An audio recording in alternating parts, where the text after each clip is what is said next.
Assalamualaikum warahmatullahi wabarakatuh.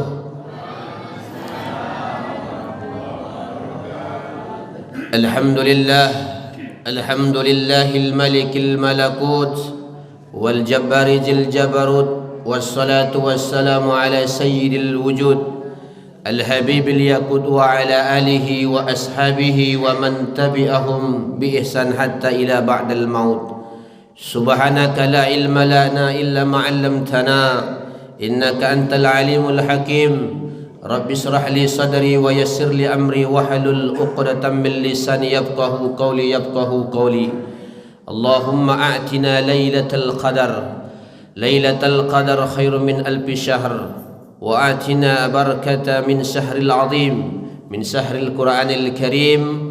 Allahumma rizukna barakata sahih Ramadan alaina khususan li hadhil jamaah fi haja masjidil munawwarah. Allahumma innaka afun karim tuhibbul afwa fa'fu anna ya karim ya halim. Amin amin ya rabbal alamin. Ahibail kiram, orang-orang tua kami, para tokoh, para alim, wabil khusus barisan kaum bapa, kaum ibu sekalian yang insyaallah termasuk kita hamba-hamba yang dimuliakan Allah subhanahu wa ta'ala. Amin, amin ya rabbal alamin. Kita bersyukur kepada Allah dengan untaian kata yang paling indah, ucapan alhamdulillah, bersalawat atas Nabi yang mulia, Rasul yang agung, dengan ucapan Allahumma salli ala sayyidina Muhammadin wa ala ali sayyidina Muhammad. Baiklah Bapak Ibu yang dimuliakan Allah subhanahu wa ta'ala, subuh ini kita mengkaji satu kitab Mau'izatul Mu'minin karya Syekh Al-Imam Jamaluddin Al-Qasimi Asy-Syafi'i. Jadi kalau ada Bapak Ibu namanya Asy-Syafi'i berarti ulama besar bermazhab Syafi'i. Nah, ini diantara kitab mukhtasar daripada kitab Ihya Ulumuddin karya Syekh Al-Imam Al-Ghazali. Jadi dia ada nuansa tasawufnya. Nah, ini Bapak Ibu yang insyaallah yang akan kita kaji, yaitu bab mayan bagi ayyahdura fil qalbi inda kulli ruknin wa syartin min a'malis shalah. Bagaimana ketika kita mengupayakan hadirnya hati pada setiap melakukan rukun atau syarat atau bahagian daripada amalan-amalan salat.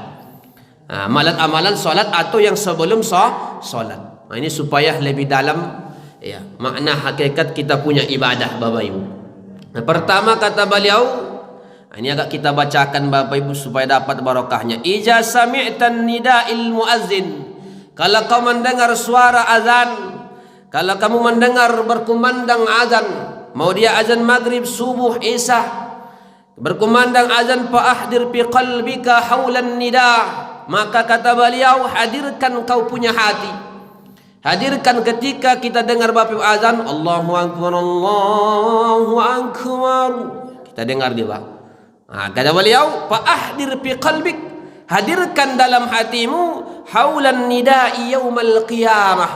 Haula, seakan-akan kita nanti akan diseru juga, dipanggil pada hari kiamat. Jadi ketika azan berkumandang, itu hati kita berdetak dan hati kita dalam hati kita, oh nanti juga aku pada hari kiamat akan dipanggil Allah subhanahu wa ta'ala. Wa tasammar bi zahirika wa batinika, maka kata beliau sungguh-sungguhlah kau nampakkan zahirmu, badanmu, wa batinika, batinmu, lil ijabati wal musara'ati, untuk memenuhi panggilan azan, wal musara'ati, untuk segera. Di ketika azan berkumandang, kau tunjukkan ketika kau memenuhinya segera dan kau jawab panggilan Allah. Nah, inilah poinnya Bapak Ibu. Fa innal musari'ina ila hadzan nida, maka orang ketika hidup di dunia dia dengar azan bersegera memenuhi panggilannya. Humul ladzina yudaduna bil lutfi yaumal aradil akbar, mereka lah Bapak Ibu nanti ketika dipanggil Allah pada hari kiamat bil lutfi, dengan panggilan yang lemah lembut. Jadi kalau di dunia ini kita Bapak Ibu ketika dipanggil Allah melalui wakilnya muazzin, maka nanti pada hari kiamat orang yang segera mengijabah ya memenuhi panggilan azan, maka orang inilah nanti humul ladzina yunaduna, mereka yang dipanggil bil lutfi, dengan lemah lembut, dengan indah. Ya, dengan kalimat ya ibadi, wahai hambaku, ijtami'u ala sufufil awal, wahai hambaku, berkumpullah kalian di saf yang pertama, ma'al anbiya wal mursalin, bersama para nabi dan bersama para rasul, wasiddiqin wasyuhada'i wassalihin, bersama suhada, bersama orang-orang soleh. Inilah yang kita harapkan Bapak Ibu. Inilah yang kita harapkan. Jadi amalan tasawufnya hadirkan dalam hati kita. Ini seakan-akan panggilan Allah pada hari kiamat, dan kita penuhi ijabah daripada panggilan itu segera. Maka ini yang kita harapkan, nanti kita dipanggil dengan kalimat yang lembut, ya ibadi, wahai hambaku. Karena Bapak Ibu, kalau Allah yang mengatakan ya ibadi, itu kalimatnya istimewa, Pak. Wahai hambaku. Jadi kalau Allah mengatakan kita wahai hambaku, itu kalimat yang luar biasa. Allah akui kita sebagai hambanya. Nah, kalau sekarang kan kita ya lebih sering ngaku-ngaku hamba Allah, Bapak Ibu. Ya, walaupun kadang-kadang impaknya cuma 2.000, penghasilannya 200 juta Bapak Ibu. Nah, kita tulis hamba Allah, ya 2.000. Nah, ini Bapak Ibu. Ya, nah, ini Bapak Ibu yang dimuliakan Allah Subhanahu wa taala. Nah, itu seruan azan. Makanya azan ini, ketika azan itu kita jawab, usahakan, kata Imam Suyuti, la tatakallam min amri dunya. Ketika azan berkumandang, usahakan jangan cakap-cakap dunia, cakap yang seperlunya saja, yang ada perlu dan hajat ketika azan berkumandang. Kata Imam Suyuti, kalau kau cakap perkara-perkara dunia, khositu anna mautahu su'ul khatimah, saya khawatir nanti matinya su'ul khatimah. Nah, ini kata Imam Suyuti, ya, yang ulama luar biasa, punya karya 700 kitab.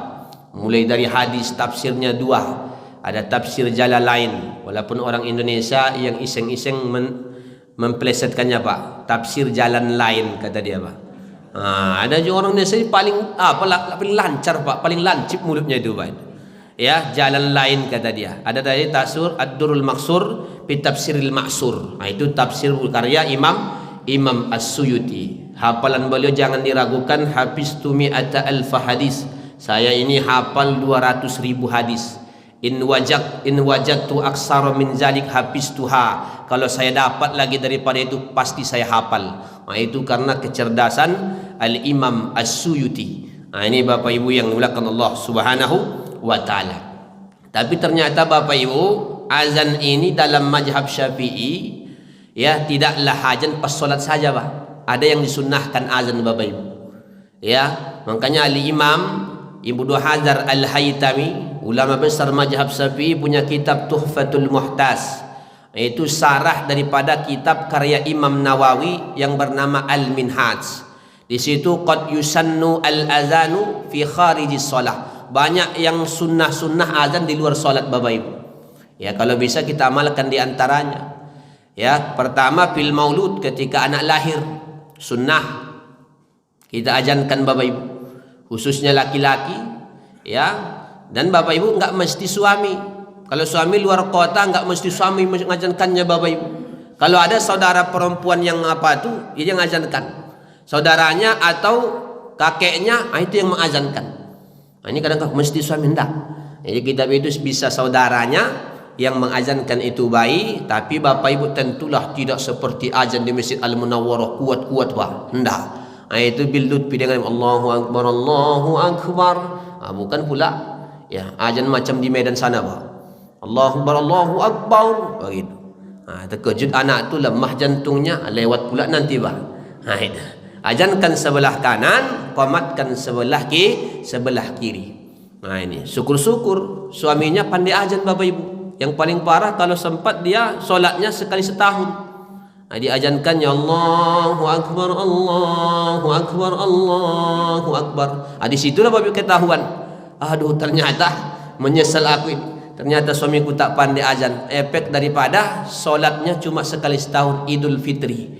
Ini Bapak Ibu yang dimuliakan Allah Subhanahu wa taala. Mana lagi? Wal humum, ketika galau tingkat tinggi. Orang kalau galau tingkat tinggi sunnah diazankan, Pak. Galau tingkat tinggi, syukur-syukur hilang galaunya, Pak. Wal humum, ketika galau, Allahu Akbar, diajankan dia. Sunnah. Nah, ini disebutkan dalam majlis. Al-humum. Mana lagi yang sunnah? Ya, ketika diazankan, ketika indal harik, ketika terjadi kebakaran. Bukan berarti Bapak Ibu kita mendahulukan azannya daripada memadamkan apinya. Ibaratnya ada kebakaran nih Bapak Ibu, sudah banyak orang mengapakannya, ya ada di antara satu orang yang dia azan. Nah, itu sunnah itu. Ya, sunnah ini azan di luar salat. Mana lagi Ustaz? Ketika iqbalul musafir at-tawil, menyambut musafir yang lama, Bapak Ibu. Ya, ada musafir, suami kita, saudara kita pergi musafir bukan tujuan maksiat, tiba-tiba lama musafirnya, Bapak Ibu. Anggaplah sebulan, 2 bulan, pulang. Ya, maka kita sambut dengan azan sunnah. Cuma kebiasaan di Indonesia, kita biasanya orang mau berangkat haji, Bapak Ibu, mau berangkat haji, ya diazankan. Karena saya baca buku Buya Hamka itu, dulu haji itu bisa 6 bulan habis, Bapak Ibu. Ya, 6 bulan waktunya, dihembus ombak dan lain sebagainya, sampailah ke Makkahul Mukarramah. Nah, tapi kalau di Indonesia biasanya pas mau berangkat haji, nah itu diazankan. Enggak salah Ustaz, enggak salah Bapak Ibu. Ya, nah ini diantara yang sunnah. Nah, diazankan. Kemudian azan lagi ketika orang kesurupan, sunnah diazankan. Mana lagi al-ghadban, ketika orang marah. Saya suami istri bini saya itu Pak Ustaz dikit-dikit marah Pak Ustaz. Nah, boleh Pak diazankan Pak. Ya, tapi jangan pula kuat betul Bapak Ibu, heran nanti tetangga. Ini apa pula lah ini kata dia Pak. Ya. Ini ghadban ketika marah memuncak, nah ini diazankan juga Bapak Ibu. Ya, marah memuncak diajankan. Mana lagi? Wa man asaa khalquhu minal insani wal bahimah. Ketika ada orang, anak kita terlalu bandelnya kelewatan. Sering-sering sunnah diajankan, Pak. Tapi ingat di sini di kitab ini minal insani wal bahimah. Begitu juga binatang. Ada Pak bahimah, minal insani wal bahimah, hewan-hewan yang kelewat nakalnya dan lain sebagainya. Sunnah diajankan. Nah, itu ada dalam kitab Tuhfatul Muhtas. Nah, ini Bapak Ibu yang dimuliakan Allah Subhanahu wa taala. Mana lagi? Ketika angin kencang, kemudian disunnahkan lagi azan ketika inda nuzulil mayit alal qabar.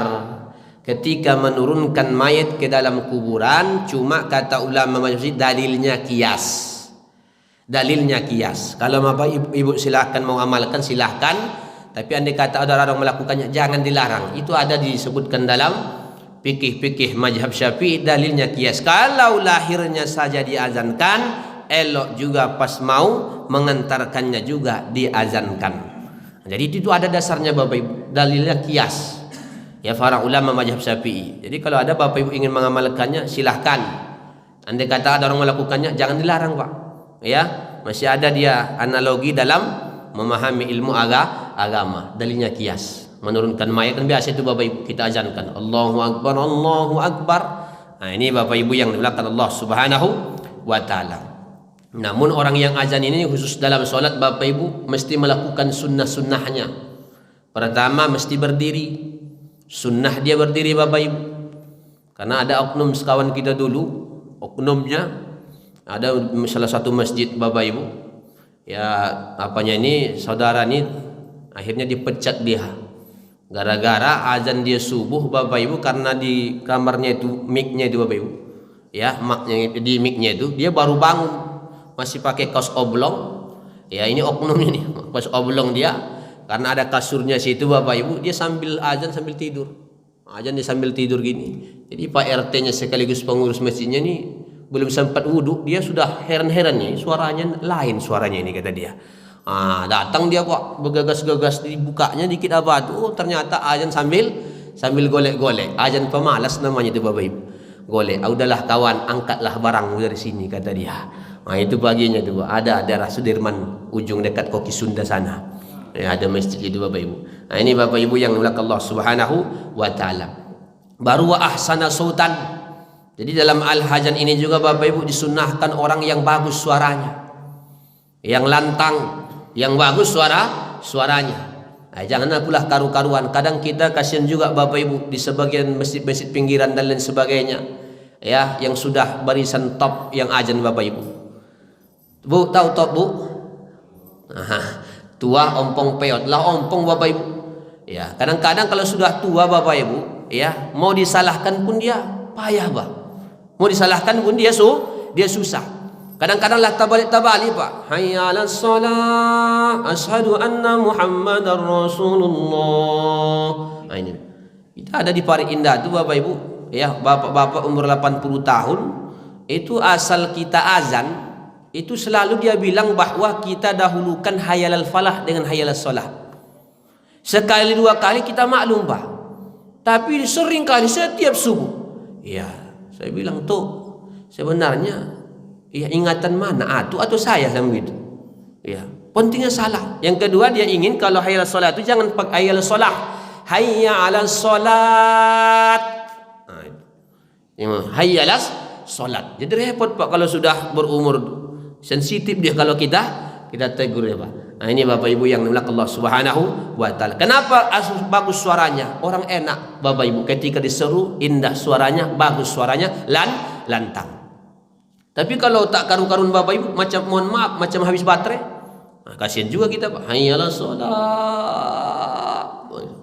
Nah, ini serius enggak wah nih kata orang baik. Manggil orang. Nah, makanya azan itu adalah termasuk perbuatan yang mulia, sampai-sampai ulama ikhtilaf mana lebih besar pahala, imam atau muazzin. Ini satu pendapat yang kuat imam, satu pendapat muazzin.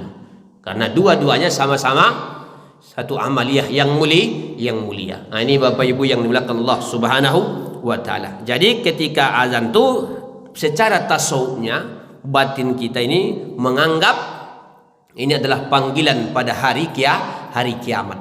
Nah, ini mudah-mudahan kita dipanggil dengan ya indah, ya ibadi. Nah, ini Bapak Ibu. Yang kedua, wa ammat taharatu, adapun taharah, fa iza ataita biha fi makanika wa huwa zarfukal abad.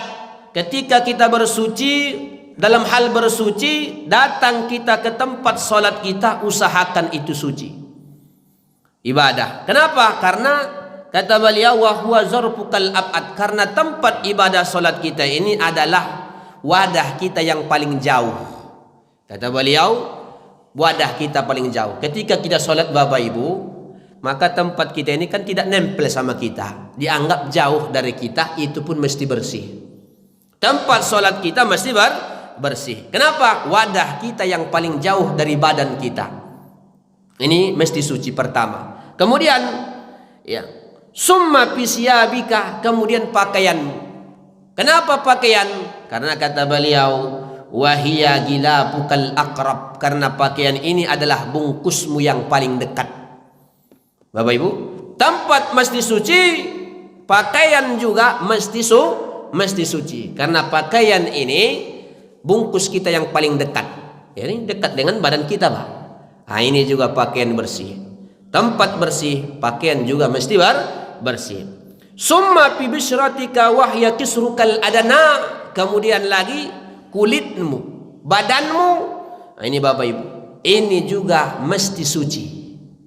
Ya, dari najis. Tempat suci, pakaian suci, dan kulit kita ini juga yang paling dekat. Yang paling dekat kenapa? Karena ini zat kita. Ini mesti suci. Tapi kata beliau Bapak Ibu, fala taqul an lubbikal ladzi huwa zatuka wa huwa qalbuk. Tapi jangan kau lupakan satu lagi yang mesti kau sucikan, yang jauh lebih penting lagi. Apa kata beliau? Lubbikal ladzi, itulah hatimu. Wa huwa zatuka, karena itu zatmu mesti bersih Bapak Ibu. Jadi kita menghadap Allah bukan hanya sekedar bersih tempat, bersih pakaian, bersih kulit, tapi hati kotor. Nah, ini yang kadang secara tasawufnya Bapak Ibu. Tapi ada yang mesti kita bersihkan lagi, yaitu lubbik. Lubbik ini sama dengan qalbu. Qalbu adalah hati. Justru kata Allah, fajtahid lahu tadhira. Justru yang ini sungguh-sungguhlah kamu untuk mencucinya, membersihkannya. Dengan apa? Bitaubati wan nadamah ala ma faradta. Dengan dicuci dengan taubat, dicuci dengan penyesalan. Ingat segala dosa, istighfar, bermunajat kepada Allah, dicucilah dosa batu hati yang kotor tadi dengan maksiat, dengan dosa, dengan taubat dan nadam paling tidak 7 kali dalam 70 kali atau 100 kali dalam sehari aktif kita beristighfar kepada Allah Subhanahu wa taala. Ini yang paling penting Bapak Ibu. Suci tempat, suci pakaian. Ya, suci pakaian. Bahkan andai kata kita solat Bapak Ibu, kalau secara pakaian kalau ada najis yang jelas nyata dalam imam tu, boleh kita enggak mengikut dia lagi. Kalau ada kita makmum nengok jelas najisnya, najis yang bukan samar-samar, sudah pasti najisnya tidak dimaafkan. Ya, bagaimana Pak Ustaz kalau kita solat tiba-tiba pas solat, selesai solat baru kita tahu ada najis. Kalau najisnya jelas tidak dimaafkan, pasti dia belum ada samar-samar najisnya. Menurut Imam Nawawi mazhab Syafi'i, bukan jumhur ulama, mazhab Syafi'i, dia wajib mengulang solatnya Bapak Ibu. Wajib mengulang solatnya. Ini pentingnya Bapak Ibu. Wajib diulang solat ketika kita jumpa najis. Ya, makanya diatur dia yang kena najis imamnya, yang batal imamnya, menggantikan imam, itu diatur sedemikian dalam fikih khususnya mazhab Syafi'i. Makanya kalau ada imam Bapak Ibu dia batal atau dia tahu najis, dia yang mapakannya, dia langsung selesaikan solatnya. Ya, selesaikan solatnya. Andai kata jatuh Pak Ustaz, jatuh ibaratnya tai cecak, pastikan dulu tai cecaknya Bapak Ibu, ya, kering atau basah. Kalau dia basah, dia tidak ada solusinya melainkan kalau bisa kita buka baju itu. Itulah makanya Bapak Ibu, sunnah kita dalam mazhab Syafi'i berpakaian 2 lapis. Kalau solat Bapak Ibu, sunnah kita pakaian dua lapis. Perempuan sunnah pakai baju kurung, mau dia daster Bapak Ibu sama bisa. Ini Pak. Jadi diapakan. Tapi kalau dia kering, itu cukup diginikan Pak. Cuma caranya itu nggak boleh dicomot gini. Lapun dia comot gini, dibuang gini Pak. Tapi diginikan. Diatur dia dalam fikih-fikih mazhab Syafi'i. Syukur-syukur kita di pinggir Pak, dekat dinding. Kalau di tengah-tengah bahaya Bapak Ibu. Yang sempat ada yang mengangguk saudara kita di belakang, dapat kapsul dia nanti. Tak apa nih, masuk mulut kawan. Ini lain nih kata dia Bapak Ibu.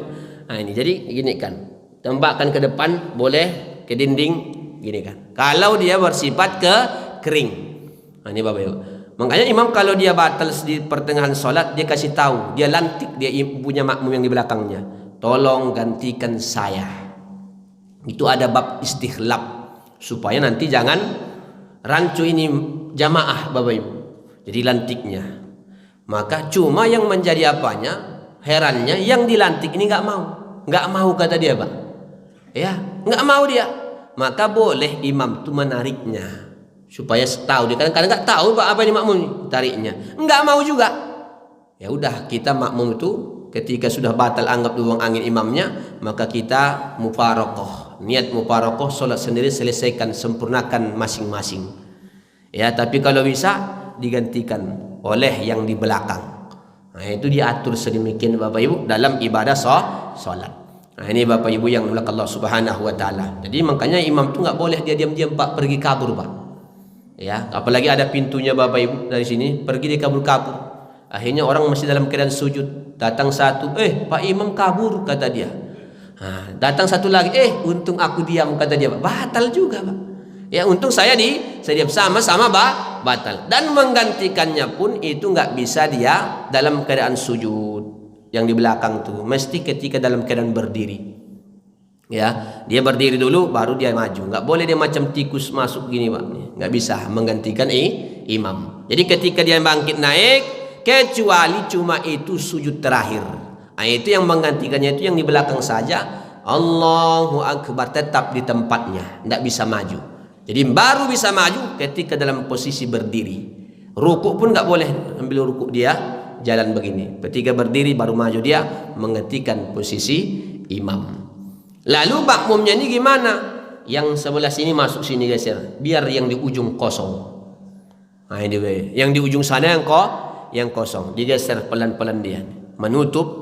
Yang dikata ada yang kosong di sini. Begitu aturannya Bapak Ibu yang dimiliki Allah Subhanahu wa ta'ala. Ini soal Fajtahid, kata beliau, wa tasmimil azmi ala tarki fil mustaqbal, dan ketika berusaha untuk membulatkan tekad tidak lagi melakukan kemaksiatan di masa yang akan datang.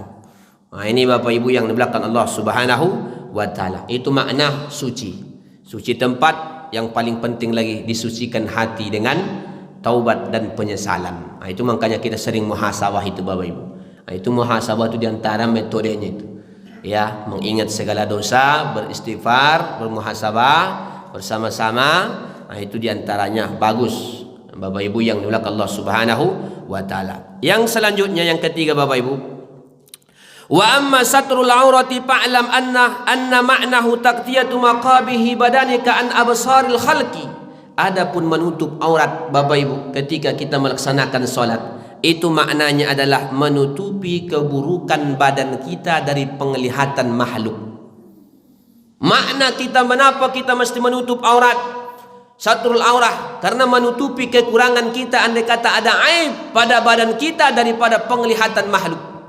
Itulah makanya Bapak Ibu, orang yang memandikan mayat itu afdalnya keluarga kita. Kalau bisa anak kita yang memandikan kita, andai kata ada didapatinya kekurangan, cacat dan lain sebagainya, maka dia akan diam, dia tidak akan berbicara, dia tidak akan ngomong.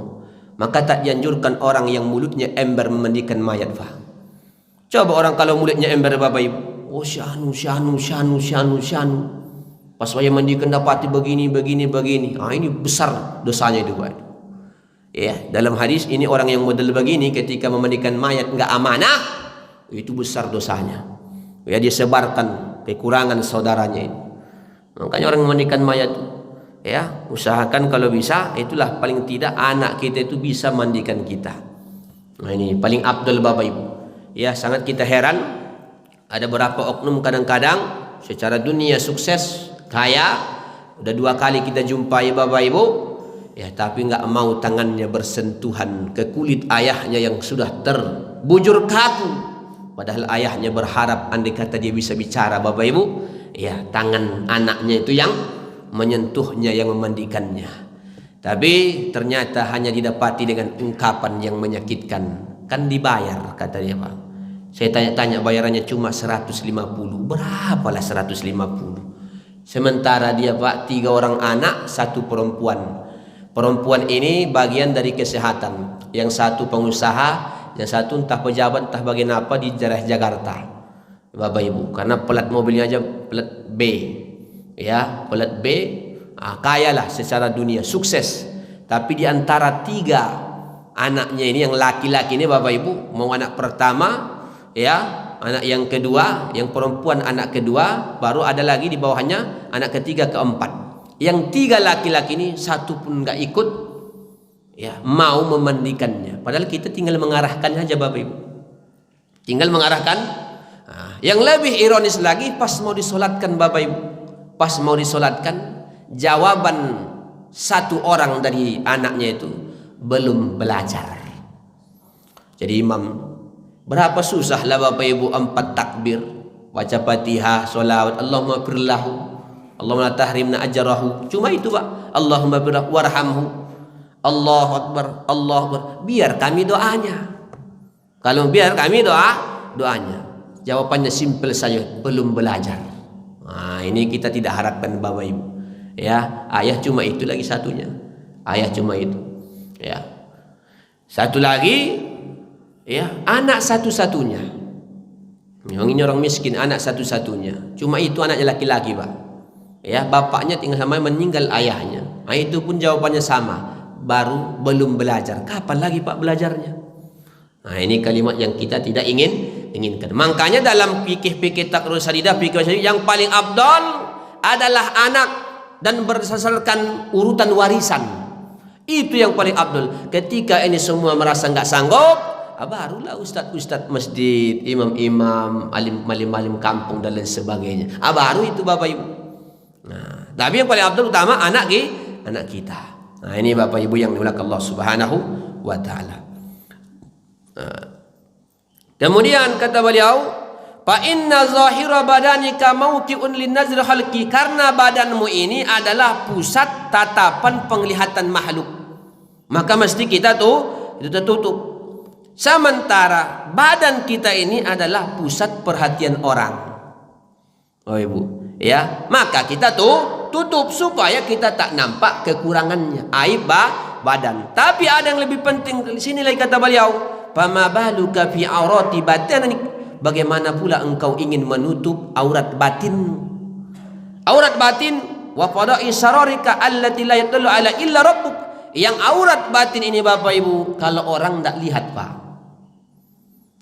yang mengetahui ini hanya Allah Subhanahu wa ta'ala. Aib daripada bersifat batin.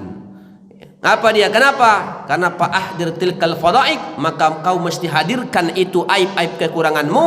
Wa talib nafsaka bisatriya, justru engkau mesti berusaha lagi lebih kuat untuk menutup aurat batinmu dibandingkan lagi semangatmu daripada menutup ya kekurangan atau aib badanmu. Apa saja dia maksudnya ini? Gimana nih? La yasturu anhi wa inna ma yukaffiran nadam wal hayah wal khawf. Cara menutup, menghapus, menutupi aurat ya batin ini adalah dengan rasa menyesal, rasa malu, rasa khosyah, takut kepada Allah yang luar biasa, supaya kita ini tak punya kekurangan di hadapan Allah Subhanahu wa ta'ala.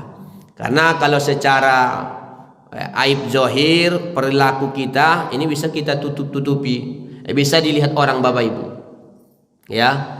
Tapi kalau bersifat dosa dan lain sebagainya yang bersifat sir, yang hanya kita dengan Allah, ya Allah saja yang tahu. Nah, ini makna kita menutup aurat. Nah, makanya apalagi wanita, karena mohon maaf bukan Nabi menjelaskan wanita. Wanita ini dalam hadis Sahih Muslim, ya, andai kata mereka tidak menutup aurat, ya, fi iqbaliha syaitan wa fi duburiha syaitan, depan belakang setan, Pak. Nah, itu yang mengatakan Nabi. Ya, coba bayangkan Bapak Ibu, depan belakang, maksudnya kenapa disebut setan? Maksudnya itu hal yang membuat orang bergojolak syahwatnya. Nah, makanya kita nggak boleh, makanya kemarin adab-adabnya tetangga itu nggak boleh kita wala tata'ammad an-nazra ila nisa'i, nggak boleh kita bersengaja nengok istri orang, nengok perempuan, bersengaja-sengaja, Pak. Nah, itu saking pentingnya itu. Kenapa? Karena inna kaidakunna azim, karena tipu daya perempuan ini bisa lebih besar daripada tipu daya setan. Karena dia bisa menghilangkan akal sehat ya normalnya seorang laki-laki. Nah, ini Bapak Ibu, makanya mereka dianjurkan untuk ya setidak seminim mungkin menutup aurat. Ya, dengan apa kadarnya lah Bapak Ibu yang dimuliakan Allah Subhanahu wa ta'ala. Walaupun ada rukhsah kepada yang sudah tua-tua, ya tua-tua, begitu juga orang-orang awam yang terlalu awam. Nah, ini Bapak Ibu yang dimuliakan Allah Subhanahu wa ta'ala. Ini soal menutup aurat. Yang keempat Bapak Ibu, wa amman niyatu, adapun niat fa'azim ala izabatillah, maka niatkanlah dalam hatimu bercita-cita senantiasa memenuhi apapun perintah Allah, menjunjung khususnya salat, wa itmamiha, untuk menyempurnakan ibadah salat, raja'an li sawabihi wa khaufan min iqabih, dengan harapan kita berharap pahala dan takut daripada azab Allah Subhanahu wa ta'ala ketika kita bermunajat. Walaupun kita banyaknya kita punya dosa, fa'azim bi nafsika qadra munajat wanzur man tunaji, mesti kau perhatikan kepada siapa engkau bermunajat.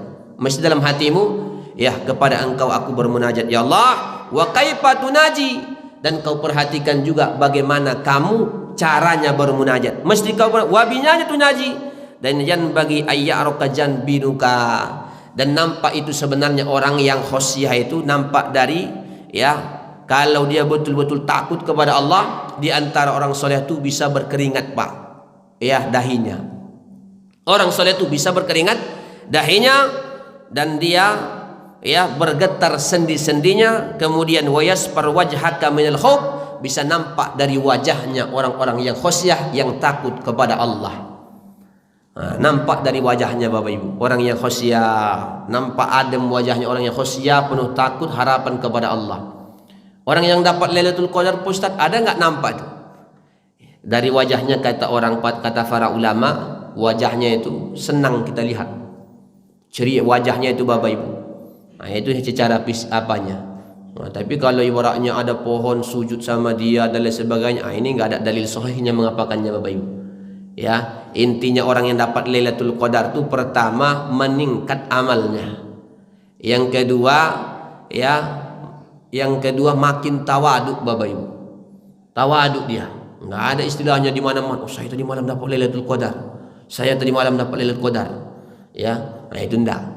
Ya, saya alhamdulillah Pak Ustaz, saya di Kota Bandung dapat Lailatul Qadar. Alhamdulillah bagus kata bapak nih. Ya, rupanya dia menikah lagi dengan ibu Siti Lailatul Qadar.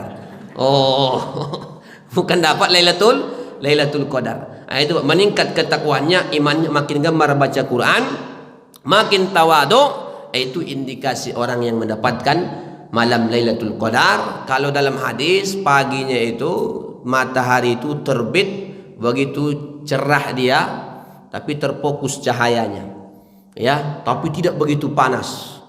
Ya, padahal matahari terbit, ya cahaya itu lebih lebih tersusun dia, enggak begitu pancar secara ya itu diantara berarti malam itu ada ya yang dapat Lailatul Qadar. Tapi tidak semua orang bisa dapat Bapak Ibu. Ya, bisa dapat 10 orang bisa. 100 orang pun bisa Bapak Ibu dalam malam itu. Nah, malam Lailatul Qadar. Nah, dapat itu pasti meningkat dan makin gemar buat kebaikan. Nah, itulah orang yang mendapat ya malam Lailatul Qadar. Nah, ini Bapak Ibu yang dimuliakan Allah Subhanahu wa taala. Kemudian Bapak Ibu, wa amma takbir fa iza nataqa bilisani. Adapun ketika kita takbir, lisan kita mengatakan Allahu Akbar, payan bagi Allah yukazzibuhu qalbu. Semestinya janganlah hatinya mendustakannya. Karena ada orang mengatakan Allahu Akbar tapi hatinya mendustakannya. Maksudnya gimana?